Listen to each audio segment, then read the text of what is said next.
Hello and welcome to the topic acute liver dysfunction in the module gastroenterology and hepatology. By the end of this topic, you should be able to define acute liver dysfunction, outline the etiology and pathophysiology of acute liver dysfunction, describe the clinical manifestations of acute liver dysfunction, discuss the investigations which can be done for the assessment of acute liver dysfunction, discuss the principles of management, and finally explain the complications of acute liver dysfunction. Let's get started.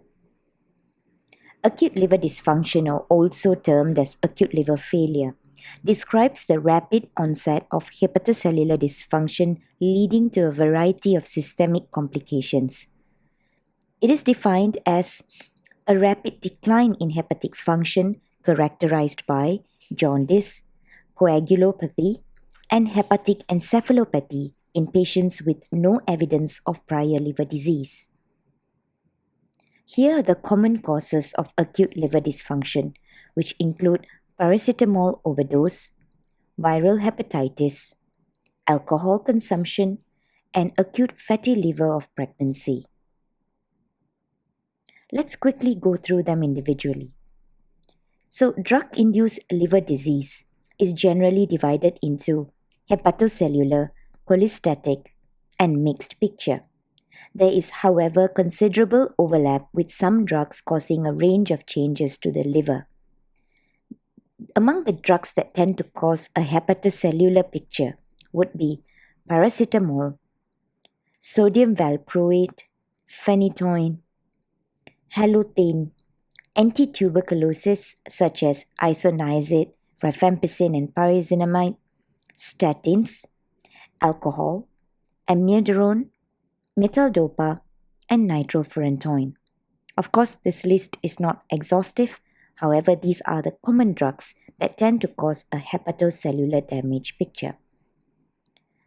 Moving on, among the drugs that causes cholestatic sort of hepatitis would be oral contraceptive pills, antibiotics such as flucloxacillin, coamoxiclav, and erythromycin, anabolic steroids and testosterone,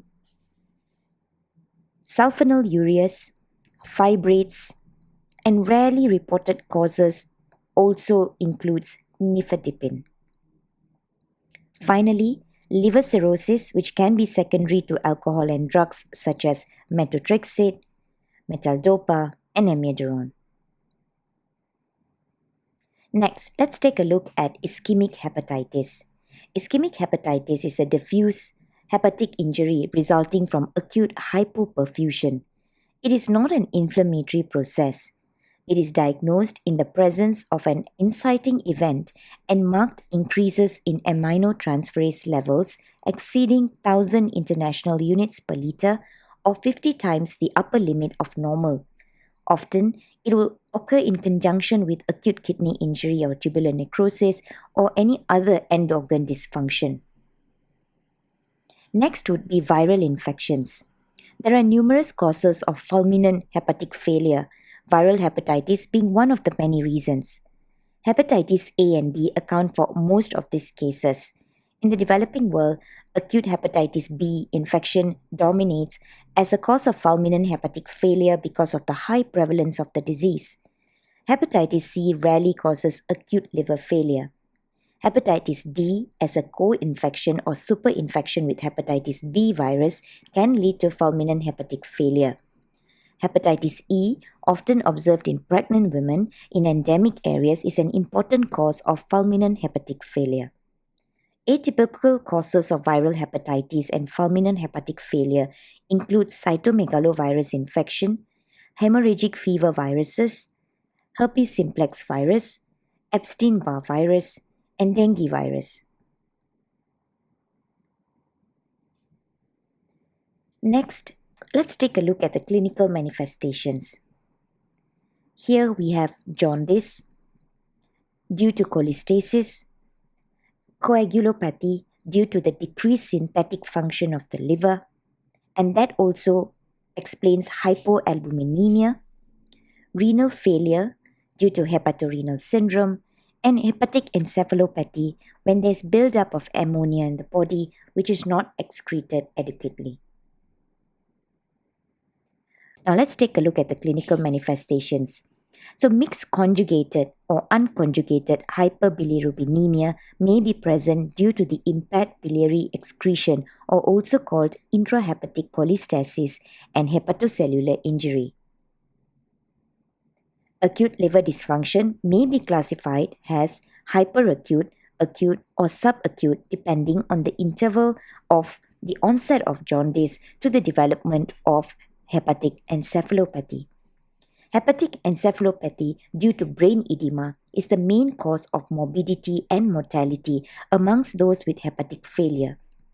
Hyperammonia may be involved in the development of cerebral edema. So cerebral edema is thought to be both cytotoxic and vasogenic in origin. For cytotoxic edema, this is the consequence of impaired cellular osmoregulation in the brain resulting in astrocyte edema. In the brain, ammonia is detoxified to glutamine via amidation of glutamate by glutamine synthetase. The accumulation of glutamine in astrocytes results in astrocytes swelling and brain edema. As for vasogenic edema, there is an increase in intracranial blood volume and cerebral blood flow, which is a factor in acute liver failure. The increased cerebral blood flow results because of the disruption of cerebral autoregulation. And this disruption of cerebral autoregulation is thought to be mediated by elevated systemic concentrations of nitric oxide, which acts as a potent vasodilator. In hepatic encephalopathy, there is a grading to take note of. Grade 1 being irritability, Grade 2, confusion and inappropriate behavior, Grade 3, where it progresses into a state of incoherent speech as well as restlessness, and finally, Grade 4, which the patient turns into a comatose state. Precipitating factors for hepatic encephalopathy include infection, such as spontaneous bacterial peritonitis, gastrointestinal bleeding, post-transjugular intrahepatic portosystemic shunt, constipation, drugs such as sedatives and diuretics, hypokalemia, renal failure, and increased dietary protein. As for coagulopathy in liver disease, all clotting factors are low except for factor 8, which is paradoxically supranormal. This is because factor 8 is synthesized in endothelial cells throughout the body, unlike the other clotting factors which are synthesized purely in hepatic endothelial cells. Furthermore, whilst activated factor 8 is usually rapidly cleared from the bloodstream, good hepatic function is required for this to occur, further leading to increases in circulation factor 8. This is one of the many reasons why, despite conventional coagulation studies suggesting increased bleeding risk, patients with chronic liver disease are not protected from venous thrombosis formation but are paradoxically at an increased risk of thrombosis in addition to bleeding. Other events occurring in chronic liver disease which predisposes a patient to thrombosis formation include reduced synthesis of purely hepatic-derived natural anticoagulants protein C and protein S, which are vitamin K dependent, and antithrombin, which are non-vitamin K dependent. Next, let's take a look at hepatorenal syndrome or HRS. Hepatorenal syndrome is the development of renal failure in patients with advanced chronic liver disease, fulminant hepatitis who have portal hypertension and ascites. It has been categorized into two types shown in this table. The most accepted theory regarding the pathophysiology of HRS is that vasoactive mediators cause splanchnic vasodilatation, which in turn reduces the systemic vascular resistance. This results in underfilling of the kidneys. This is sensed by the juxtaglomerular apparatus, which then activates the renin-angiotensin-aldosterone system, causing renal vasoconstriction, which is not enough to counterbalance the effects of the splanchnic vasodilatation. This condition is difficult to diagnose in the first 48 hours because a myriad of causes has to be excluded before the diagnosis of HRS. It is a diagnosis of exclusion after shock using or the use of nephrotoxins, and structural kidney disease have been excluded. Let's look at the laboratory tests that can be done for us to not only diagnose but also assess the severity and prognosticate acute liver dysfunction. Coagulation screen is done to determine the presence and severity of coagulopathy. These are sensitive markers of hepatic synthetic failure and are usually abnormal in the setting of fulminant hepatic failure. Results may be worsened because of extrahepatic causes such as consumptive coagulopathy as well. Next, we want to look at hepatic enzymes, which are essentially aspartate aminotransferase or AST, alanine aminotransferase or ALT, as well as alkaline phosphatase, which is ALP. Now, AST and ALT may be often elevated as a result of severe hepatocellular necrosis. In instances of paracetamol toxicity, AST and ALT levels may be well over 10,000 international units per liter. Serum bilirubin. Serum bilirubin levels should be elevated in fulminant hepatic failure. It climbs as hepatic dysfunction worsens. A serum bilirubin level that is elevated to greater than 4 milligrams per deciliter suggests a poor prognosis in the setting of paracetamol poisoning. How about serum ammonia? Serum ammonia level may be elevated dramatically in patients with fulminant hepatic failure. The arterial serum ammonia level is the most accurate measurement, but venous ammonia levels are generally acceptable. An elevated serum ammonia level does not exclude the possibility of any other cause of mental status changes, such as increased intracranial pressure and seizures. Serum glucose levels may be dangerously low. This decrease results from impairments in glycogen production and gluconeogenesis. Arterial blood lactate levels, either at 4 hours or at 12 hours, are early predictors of outcome in acetaminophen-induced acute liver failure. Blood lactate levels are often elevated as a result of both impaired tissue perfusion, which increases production, and decreased clearance of lactate by the liver. Like pulse oximetry, arterial blood gas evaluation is valuable for identifying acid-base imbalances. However, because of significant disturbances in the acid-base balance, which are usually progressive, arterial blood gas evaluation is required rather than only monitoring pulse oximetry. Additionally, an arterial blood gas may reveal hypoxemia, which is a significant concern as a result of ARDS or any other causes. Serum creatinine levels may be elevated, signifying the development of hepatorenal syndrome or some other causes of acute liver failure. When do we do serum copper levels? Well, patients with Wilson's disease have low ceruloplasmin and total serum copper levels.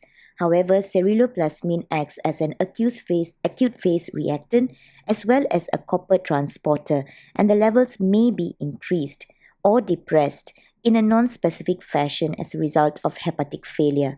Thus, determination of free serum copper is important when Wilson disease must be excluded or confirmed.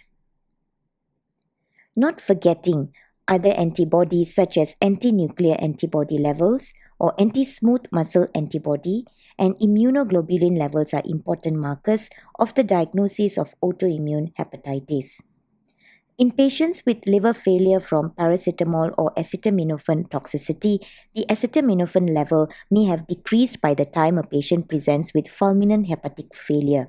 Nevertheless, this assay may be helpful for documentation purposes as well as they are specific biomarkers of acetaminophen-related toxicity. Consider a drug screen in a patient who is an intravenous drug abuser.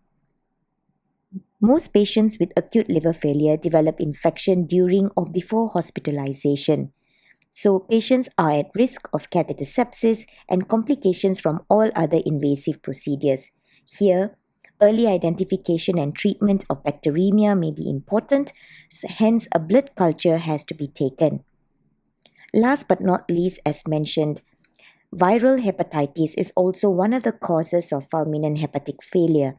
So hepatitis A virus immunoglobulin, hepatitis B surface antigen, and hepatitis B virus core IgM serologies as well help identify acute infections with hepatitis A virus or hepatitis B virus.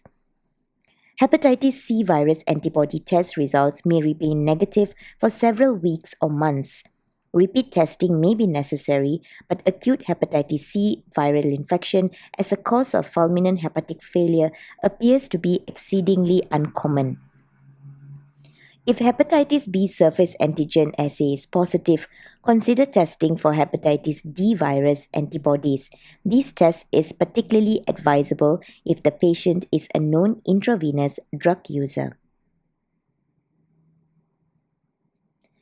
For imaging studies, a Doppler ultrasonogram scan of the liver establishes the presence of ascites and may determine the patency and flow in the hepatic veins, hepatic artery, and the portal vein. Liver ultrasonogram may not be necessary if an obvious explanation exists for hepatic failure. However, it may assist the clinician in excluding the presence of a hepatocellular carcinoma or intrahepatic metastasis. A CT scan or MRI of the abdomen may be required for further definition of hepatic anatomy and to help the clinician exclude any other intra-abdominal processes, particularly if the patient has developed massive ascites or if the patient is obese or if transplantation is being planned. First and foremost, manage hepatic encephalopathy if it's present. Treat any underlying precipitating causes. The NICE guidelines recommends lactulose first line with the addition of rifaximin for the secondary prophylaxis of hepatic encephalopathy. Lactulose is thought to work by promoting the excretion of ammonia and increasing the metabolism of ammonia in the gut. Antibiotics such as rifaximin are thought to modulate the gut flora, resulting in decreased ammonia production. Manage coagulopathy by improving the blood's ability to clot. This is done by replacing clotting factors with fresh frozen plasma, cryoprecipitate, as well as platelet transfusion where necessary. Also can consider liver transplant as one definitive way of ensuring coagulopathy is not refractory. And you may also use antifibrinolytic agents as well. The ideal treatment for hepatorenal syndrome is liver transplantation, but patients are often too unwell to have surgery and there is a shortage of donors. The King's College criteria for liver transplantation in acute liver failure due to paracetamol poisoning is discussed in detail in the clinical pharmacology module. Vasopressin analogues, for example, talipressin, have a growing evidence base supporting their use. They work by causing vasoconstriction in the splanchnic circulation.